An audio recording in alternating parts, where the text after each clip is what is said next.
Bismillahirrahmanirrahim. Assalamualaikum warahmatullahi wabarakatuh.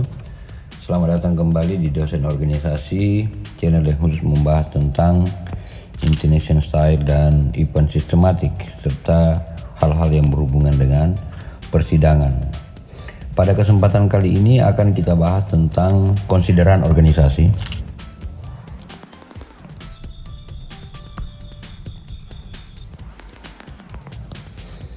Konsideran organisasi adalah tidak hanya sekedar bahwa konsideran itu adalah merupakan kertas yang kita akan tuliskan dengan sebuah keputusan, tapi konsideran itu adalah merupakan sebuah bukti tentang kewenangan. Jadi konsideran itu adalah merupakan sebuah bukti, tidak hanya sekedar kertas tapi ada kewenangan yang melekat daripadanya. Nah sebelum itu kita harus mencari tahu dulu apa yang dimaksudkan atau apa itu sebenarnya definisi konsideran itu sendiri. Jadi kita harus mencari tahu dulu apa definisi konsideran. Definisi konsideran.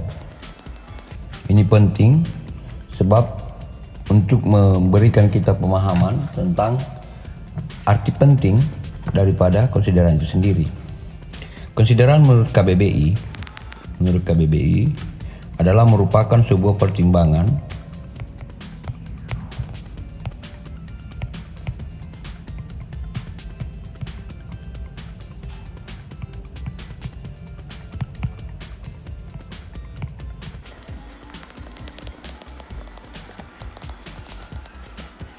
Jadi definisi konsideran menurut KBBI adalah pertimbangan yang menjadi dasar penetapan keputusan atau sebuah peraturan. Namun sebenarnya pengertian yang paling penting daripada konsideran itu adalah merupakan sebuah pertimbangan yang menjadi alasan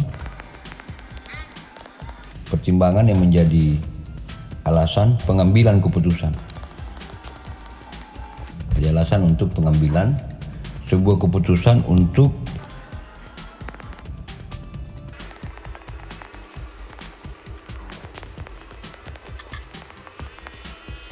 Jadi definisi daripada konsideran itu sendiri adalah merupakan sebuah pertimbangan. Jadi itu adalah merupakan sebuah pertimbangan. Jadi kalau dia berbicara pertimbangan berarti unsur-unsur yang ada di dalamnya sehingga sebuah keputusan yang diambil itu adalah penuh dengan berbagai banyak filosofi. Namun tahukah Anda tentang konsideran itu berasal dari kata consider. Nanti berikutnya akan kita jelaskan tentang konsider itu sendiri. Berikutnya yang menjadi penting untuk kita ketahui secara bersama adalah unsur konsideran. Apa saja unsur yang ada dalam konsideran yang mesti ada dan harus dipahami. Yang pertama adalah kop surat. Kop surat itu adalah berisi daripada nama lembaga, nama organisasi, misalnya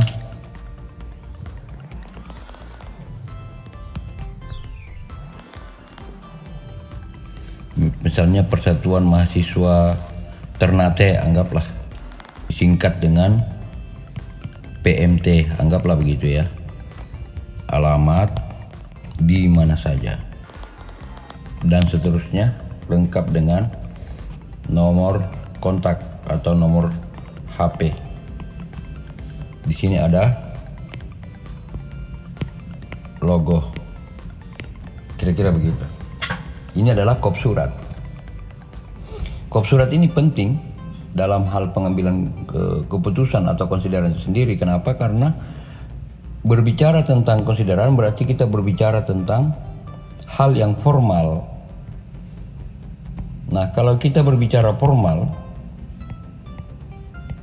berarti dia harus memiliki lembaga yang formal. Karena hanya lembaga formal yang bisa mengambil sebuah keputusan yang tertuang dalam konsideran itu sendiri. Jadi kalau bukan lembaga formal ya tentu nggak bisa gitu kan. Nah, setelah ada ini, maka selanjutnya adalah setelah kop surat, maka kita masuk di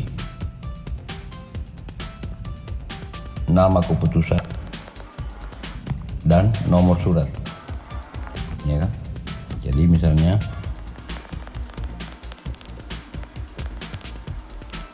ini adalah nomor surat tentang pengangkatan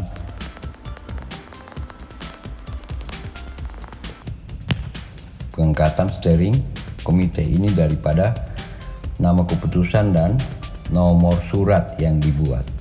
Jadi dalam konsideran itu unsurnya adalah kop surat dan nomor keputusan. Kemudian yang ketiga yang biasa kita sebut adalah konsideran. Nah, ini penting untuk mengenal apa itu sebenarnya konsideran yang biasa kita sebut. Konsideran itu memiliki beberapa sinonim. Di antaranya adalah consideratum, consider, seperti yang saya sebutkan sebelumnya tentang ini, consider, ataukah dalam bahasa Inggris disebut dengan preamble. Ini pernah disebutkan oleh Soekarno, kata preambul ini. Preambul itu adalah konsideran, ya kan? Nah, apa yang menjadi ciri khas daripada konsideran itu sendiri? Ada kata-kata yang biasa muncul pada konsideran itu. Apa itu? Seperti kata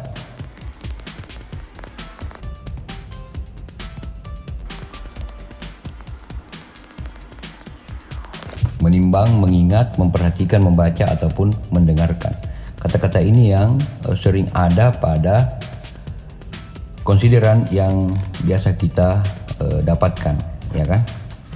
Mengingat, menimbang, memperhatikan, ya. Tapi yang paling sering itu adalah tiga ini. Ini, mengingat, dan memperhatikan. Begitu. Menimbang, mengingat, memperhatikan. Nah, yang pertama biasa muncul pada saat membuat konsideran itu adalah mengingat dulu. Mengingat. Apa yang diingat? Ini dia lebih banyak tentang undang-undang atau aturan, ya kan? Aturan. Kemudian ada kata menimbang. Nanti kita akan kasih lihat contohnya. Menimbang ini dia lebih kepada upaya untuk pencapaian visi organisasi. Kalau dia mengingat itu lebih kepada aturan yang lebih general, maka dia lebih kepada pencapaian visi. Kemudian kalau memperhatikan,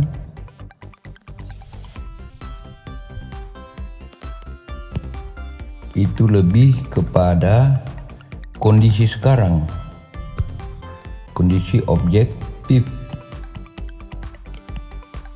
Dan ini kejadiannya adalah sekarang. Itu kalau memperhatikan. Nah, setelah itu kita membaca daripada kata-kata konsideran, maka selanjutnya setelah 3, maka kita masuk ke yang keempat. Apa yang keempat?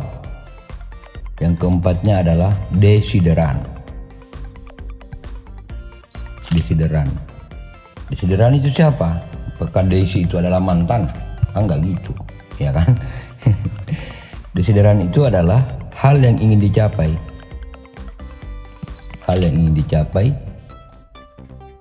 Ya kan? Kegiatan atau tujuan yang ingin dicapai atau terlaksana. Yang 5 adalah diktum. Diktum itu memiliki kata memutuskan, menetapkan. Jadi harus bisa membedakan yang mana konsideran, yang mana diktum. Terima kasih atas subscribe-nya, terima kasih atas dukungan dan atensi Anda semua. Jangan lupa untuk memberikan saran dan kritik untuk perbaikan video-video kami ke depan. Wassalamualaikum warahmatullahi wabarakatuh. Thank you.